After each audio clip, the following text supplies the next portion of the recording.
Today is battle day. It's how to make mac and cheese. Which version is best, stovetop or Instant Pot? We are about to find out.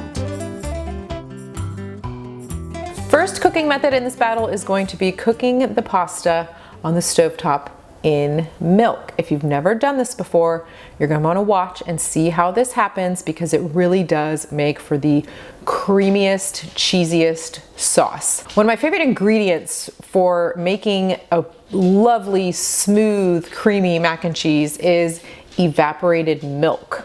You know, the kind that comes in the can. If you use that as kind of your cheesy base, it really does smooth out nicely. The cheese absorbs really nicely into it. Well, this is essentially creating the same thing without having to buy a can of evaporated milk, because either one, you might not have it, or two, one less thing to buy at the grocery store, or three, budget super tight, four, you're just gonna use the milk that you have. So I would recommend using at least a 2% up to a whole milk. I wouldn't use a cream, that's gonna be too thick, even half and half will be too thick. So anywhere between 2% and whole milk, you're gonna wanna use that. Skim, it's probably not gonna give you the same creaminess level. The skim milk will have a little bit more liquid, a little bit more watery base to it that will get absorbed by the pasta, but it's not gonna leave enough of that creaminess that you're looking for. So we're gonna get started with this now. We're gonna start by pouring in 3 cups of milk and 3 cups of a small shell pasta. In this case, I'm using shells. You could use an elbow, let's see, a mini penne, like a smaller shell, I wanna say. And we're gonna add this now. We want the pasta to be cooking in the milk as it warms up. So we're gonna stir these 3 cups of, oops, I'll do a little less than this cup. This is probably about 12 ounces of pasta. If you watch the pasta skillet recipe, you know that you need all the pasta to be underwater. In this case, you need all the pasta to be under the milk. So we've poured that in. We just want to get them all underneath of there. We are going to give it a spin. We will have to stir this fairly often. We will also have to manage the heat level on this so that the milk doesn't start to overheat and curdle.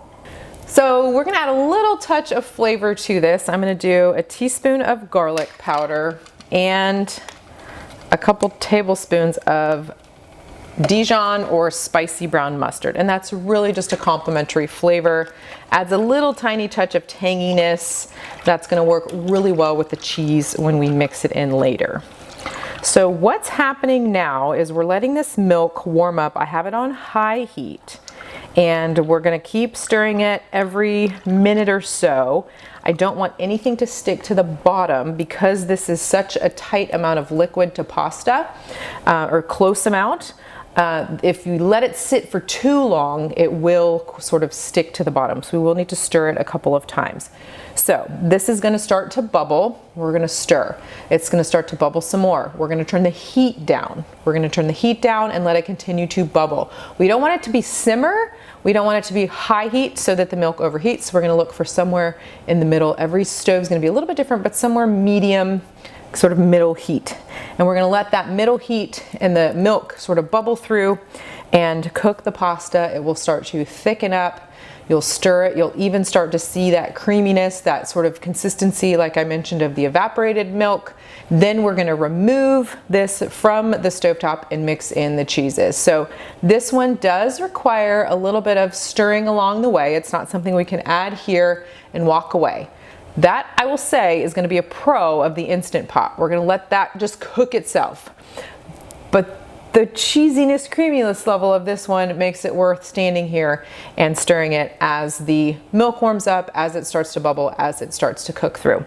We're gonna need about 6 to 7 minutes of the full bubbling, the milk boiling, in order to get this small shell pasta cooked through. Of course, if you need a little bit more time than that, depending on the shell that you're using, go ahead and cook it until it is al dente.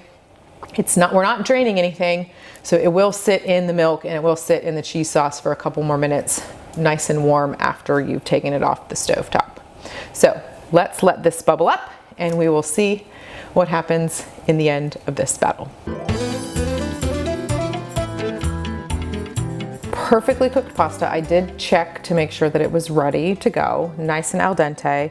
I turned the heat off because I don't want this to overcook and I don't want the milk to get too hot. I'm gonna add in a little Parmesan, and a half a cup, and probably a cup and a half or so. This is a ginormous bag of cheese. I'm just gonna kind of eyeball this and stir.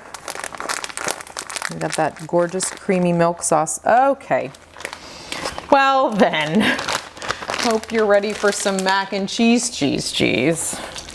Okay, no, it's gonna be amazing. That was not on purpose, I promise. It's gonna be a pile of cheese. This is a battle, by the way. We're going big. Go big or go home. In the battle, I say. All right, let's get that off the heat. This is like legit cheesy and creamy. Oof. Like, we need criteria for this battle. Tell me in the comments. Creaminess, flavor, ease of cooking. I mean, that needs to be one. Anyways, just a little tiny pop of pepper. Oh, it's not so hot. It's gonna do. It's gonna do just fine. I'm gonna be in a pasta coma later. Is that a thing? It's a thing, right? That's really good. Stovetop mac and cheese. Now you know how to make it. Try it. See how you like it.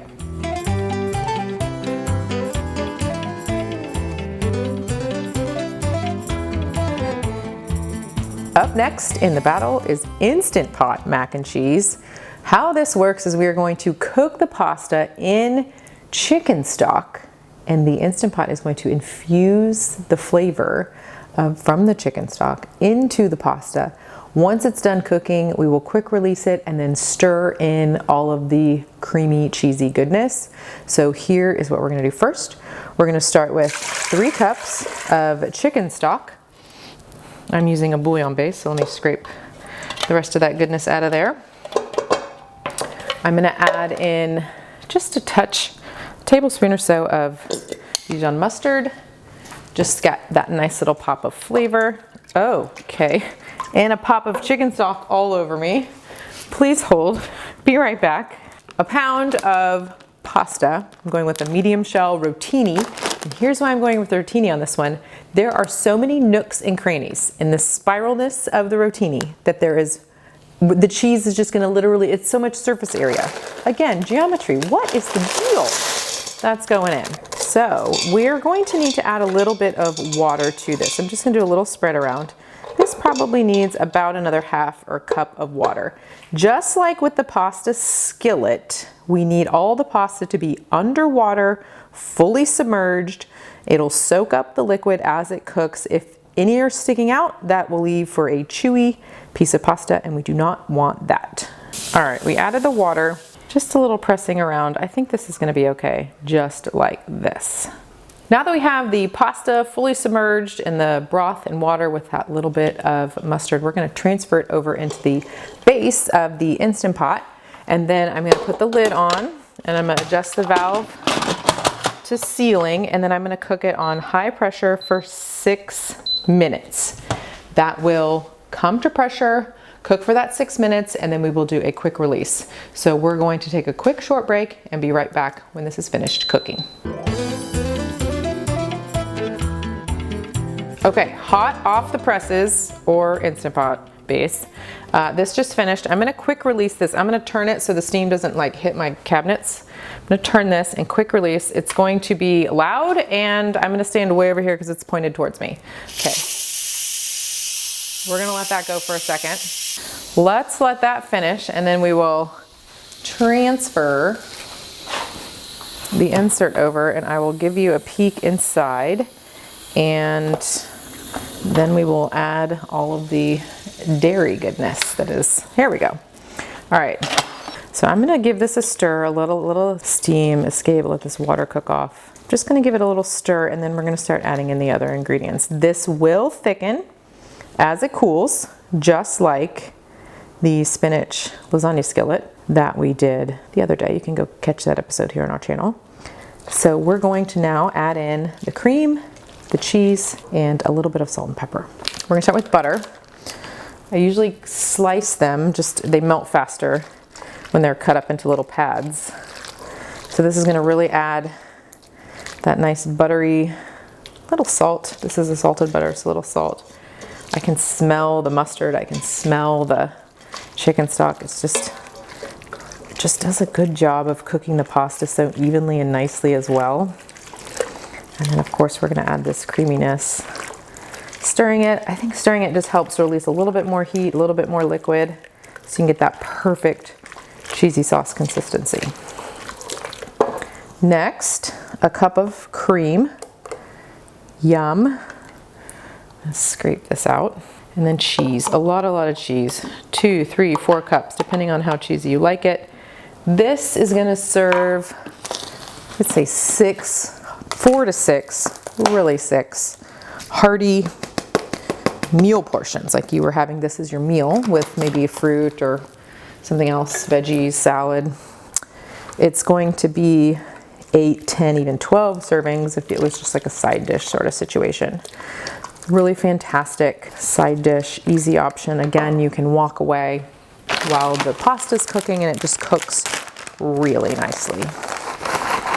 Couple cups. I think I'm gonna start with about 3 cups and see. We didn't have the same problem with the last pot. You can see that the cream sauce is really pretty smooth. That cheese is melting in there really nicely. It's just gonna be really saucy. Again, it will thicken up as it cools down. So you can serve this into your bowl, let it cool a little bit before you eat it. We do not want to burn our tongues on this magical goodness. So let it cool for just a bit and that cheese sauce will thicken up. I'm gonna do just a little touch of pepper right here. And we have a lovely, perfectly cooked, flavor-infused pasta. So when we go back to flavor, it's gonna probably be a tie. The ingredients are very similar. This one might have a little bit more depth of flavor because of the chicken stock that is infused into the pasta as it cooks. Either way, they're both fantastic. Can we declare a winner? I don't think we can declare a winner. Are we gonna declare a winner? I'm not sure we can. It's mac and cheese, friend, and it's beautiful either way that you cook it. So hopefully one of these options is perfect for you and your family in making weeknight dinners easier with your favorite mac and cheese. This might be my most favorite Instant Pot accessory. It's the lid. This is obviously for my 6-quart. You can buy them in whatever size to match yours. I love using this because in the off chance that you have leftovers, this is a lot of pasta, even as main dishes. I'm not even sure our entire family could eat this. Maybe we could, but if there are leftovers or you intend for there to be leftovers, you make extra, or you double it, then you're gonna wanna keep this in the fridge just like this. I like to do things like this, cooking in bulk like this for my kids' lunch boxes. Then I can take a little bit of this, warm it up, transfer it into the little thermoses that they can take so it stays warm when they're at school. This goes right in the fridge. I can quickly scoop it out, reheat it in the microwave and have it ready for either lunch or dinner or into the little heat containers for lunch boxes. So really great option. If you don't have one of these, highly recommend grabbing one. We also have the spinella that you saw me using in this episode, as well as other amazing cooking gadgets in our online store. You can check that out in the link somewhere below here. I don't know where. It'll be there, easy for you to find. So the winner of the battle is really up for you to decide. That is it for mac and cheese, stovetop, or Instant Pot. Your choice, whichever one you think would work best for you and your family. Please like and subscribe the channel. We share new episodes and cooking videos and tutorials every Wednesday at noon Central Time. We look forward to seeing you again soon.